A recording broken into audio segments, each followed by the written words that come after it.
మన dam బుషిక్ boom బుషిక్ star ఉన్నాడు కదా, అదేనండి మన మాదాపూర్ ఉపము.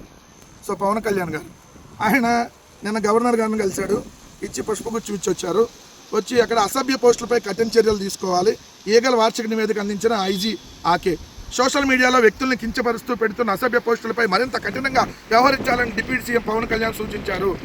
మరి సోషల్ మీడియాలో మాట్లాడితే కేసులు పెడతారంటున్నారు కదా, మరి బరి తెగించి నీ ఎమ్మెల్యే పంతం నానాజీ నా కొడక అని తిడితే ఏమయ్యా పవన్ కళ్యాణ్, ఎందుకు చర్యలు తీసుకో?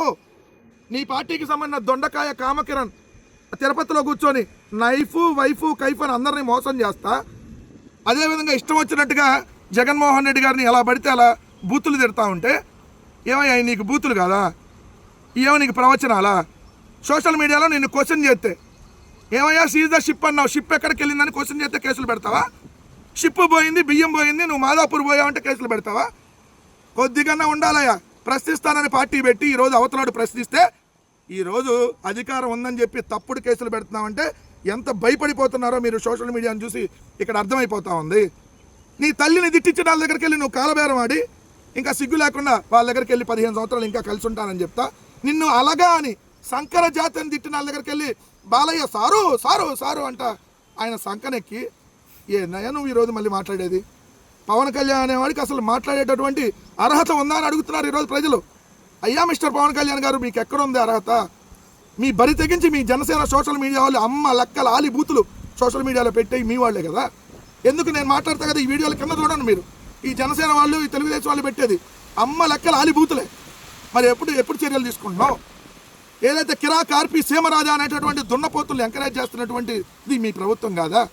మరి వాళ్ళందరి మీద ఎప్పుడు చర్యలు తీసుకుంటారు? రోజా గారిని బరి తెగించి ఏదైతే బండారు సత్యనారాయణ వంతు మాట్లాడితే నువ్వు హోటల్కి పిలిపించుకొని శభాష్ ఇంకా మాట్లాడాలన్నటువంటి వ్యక్తివి నువ్వు.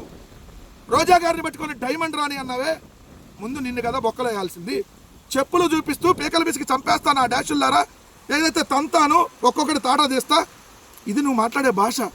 ఈ ఆంధ్రప్రదేశ్ రాష్ట్ర రాజకీయాల్లో పవన్ కళ్యాణ్ అనే వ్యక్తి వచ్చిన తర్వాత ఏదైతే సభ సంస్కృతి సాంప్రదాయాలు ఎలా ఉంటాయి కదా మొత్తం మంట కలిసిపోయినాయి. రెచ్చగొట్టేటటువంటి వ్యాఖ్యలు, ఏదైతే తన అభిమానులు రెచ్చగొట్టి దాడులు, నిన్న ప్రశ్న ఛానల్కి సంబంధించినటువంటి రావణ్ని ఇప్పుడు వరుసగా మూడు కేసులలో 3 సార్లు బెయిల్ వస్తే ఇంకో స్టేషన్లో ఇంకో కేసు. సో మీరు కదా తప్పుడు కేసులు పెడుతుంది. లీగల్గా ధైర్యంగా ఎదుర్కొనేటటువంటి దమ్ము మీకు లేదు. నిన్న మీ జన సైనికుల్ని తీసుకొని వచ్చి అక్కడ స్టేషన్లకి లోపలికి పంపించి దాడి చేసేటటువంటి ప్రయత్నం ఎవరు చేశారు? సో నీతులు చెప్పేటందుకే నువ్వు చేస్తే సంసారం, అవతలాలు చేస్తే వ్యభిచారం అనేటటువంటిది ఇక్కడ కుదరదు. మీరు చేస్తుంది పక్తు రాజకీయ వ్యభిచారం. ఇది గుర్తుపెట్టుకోవాలి పవన్ కళ్యాణ్ గారు. మీ ఉడత ఊపుళ్ళకి, మీ తప్పుడు కేసులకి ఎవ్వడు ఇక్కడ భయపడేవాడు లేడు. కాలం గిర్రులు జరిగిద్ది. ఇంకా 3 ఏళ్ళే, దాని తర్వాత మాత్రం మీరు మీ పార్టీని విలీనం చేయకుండా అదే జనసేనని నడపండి. ఆ రోజు దమ్ముగా నిలబడింది మగాళ్ళు అయితే. పారిపోయేటటువంటి పిరికి పందలు మీరు, మేం కాదు. దేన్నైనా ధైర్యంగా వైఎస్ఆర్ కాంగ్రెస్ పార్టీ కార్యకర్తలు ఎదుర్కొంటాం. ఇంకా 3 ఏళ్ళే.